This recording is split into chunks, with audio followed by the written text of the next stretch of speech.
السلام علیکم۔ کہانی نمبر 28 میں خوش آمدید۔ آج کی کہانی کا عنوان ہے حضرت داؤد علیہ السلام۔ حضرت داؤد علیہ السلام اللہ تعالیٰ کے عظیم نبی اور جلیل القدر بادشاہ تھے۔ اللہ تعالیٰ نے آپ علیہ السلام کو نبوت، بادشاہت، حکمت، طاقتور آواز اور عدل جیسی عظیم نعمتیں عطا فرمائیں۔ آپ علیہ السلام انبیاء میں ان منفرد ہستیوں میں سے ہیں جنہیں کتاب زبور عطا کی گئی۔ حضرت داؤد علیہ السلام کے زمانے میں بنی اسرائیل شدید آزمائش میں مبتلا تھے۔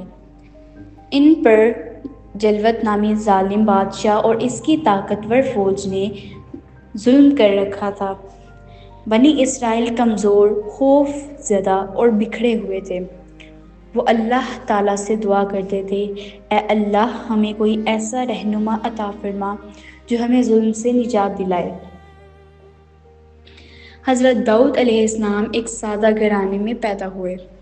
بچپن ہی سے اللہ تعالیٰ پر کامل یقین، عاجزی، بہادری، پاکیزگی آپ علیہ السلام کی شخصیت میں نمایاں تھی۔ آپ علیہ السلام ایک چرواہے تھے اور اپنی بکریوں کی حفاظت کرتے تھے۔ جب طالوت کو بنی اسرائیل کا بادشاہ بنایا گیا تو اس نے جالوت کے مقابلے کے لیے لشکر تیار کیا۔ جلوت ایک طاقتور جنگجو تھا، قد آور، جدید ہتھیاری سے لیس، خوفناک آواز والا۔ بنی اسرائیل سے ڈرتے تھے۔ حضرت داؤد علیہ السلام اور جلوت۔ حضرت داؤد علیہ السلام اس وقت نوجوان تھے۔ انہوں نے اللہ تعالیٰ پر بھروسہ کرتے ہوئے میدان جنگ میں قدم رکھا۔ آپ علیہ السلام کے پاس کوئی بھاری ہتھیار نہ تھا، صرف ایک گلیل اور چند پتھر تھے۔ آپ علیہ السلام نے اللہ کا نام لیا اور پتھر کو پھینکا۔ وہ سیدھا جلوت کے ماتھے پر لگا۔ جلوت کی موت کے بعد اس کی فوج بھاگ گئی۔ پتھر لگنے کی وجہ سے جلوت ہلاک ہو گیا۔ جلوت کی موت کے بعد اس کی فوج بھاگ نکلی اور کھڑی ہو گئی۔ بنی اسرائیل کو عظیم فتح نصیب ہوئی۔ اس موقع پر حضرت داؤد علیہ السلام کی بہادری سب پر ظاہر ہو گئی۔ اللہ تعالیٰ نے آپ علیہ السلام کو عزت عطا فرمائی۔ بعد میں اللہ تعالیٰ نے حضرت داؤد علیہ السلام کو بادشاہت عطا کی، نبوت سے نوازا، زبور نازل فرمائی۔ آپ علیہ السلام ایک عادل بادشاہ تھے۔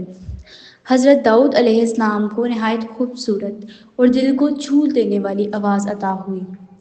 جب آپ علیہ السلام زبور کی تلاوت کرتے، پرندے رک جاتے، پہاڑ تسبیح میں شامل ہو جاتے۔ یہ اللہ تعالیٰ کی ایک خاص نعمت تھی۔ حضرت داؤد علیہ السلام انصاف میں ایک مثال تھے۔ آپ علیہ السلام خود مقدمات سنتے، بغیر کسی فرق کے فیصلہ کرتے، حقدار کو حق دیتے۔ اللہ تعالیٰ نے آپ علیہ السلام کو حکمت اور فیصلہ کرنے والی طاقتور عطا فرمائی۔ اللہ تعالیٰ نے حضرت داؤد علیہ السلام کے لیے لوہے کو نرم کر دیا۔ آپ علیہ السلام ذرے بناتے، محنت سے روزی کماتے، حلال رزق کو پسند کرتے۔ یہ ہمیں محنت اور خود کفالت کا سبق دیتا ہے۔ حضرت داؤد علیہ السلام راتوں کو اللہ کی عبادت کرتے، دن کو روزہ رکھتے، اللہ تعالیٰ کے سامنے عاجزی اختیار کرتے۔ آپ علیہ السلام کی توبہ اور گڑیا بہت مشہور تھی۔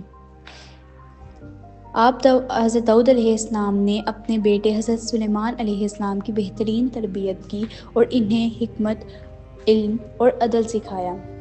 حضرت داؤد علیہ السلام نے ایک طویل بابرکت اور مثالی زندگی گزاری۔ آپ علیہ السلام نے عدل قائم کیا، حق کی سربلندی کی، اللہ کی عبادت کو زندگی کا مقصد بنایا۔ حضرت داؤد علیہ السلام کی کہانی سے ہمیں سبق ملتا ہے کہ اللہ تعالیٰ پر بھروسہ ناممکن کو بھی ممکن بنا دیتا ہے۔ طاقت نہیں، ایمان اصل قوت ہے۔ عدل بادشاہت کی بنیاد ہے۔ عبادت اور محنت ساتھ ساتھ چلتی ہے۔ اللہ جسے چاہے عزت دیتا ہے۔ یہ تھی میری آج کی کہانی۔ امید کرتی ہوں کہ پسند آئی ہوگی۔ ملتی ہوں آنے والی کل کی نئی کہانی کے ساتھ۔ تب تک کے لیے اللہ حافظ۔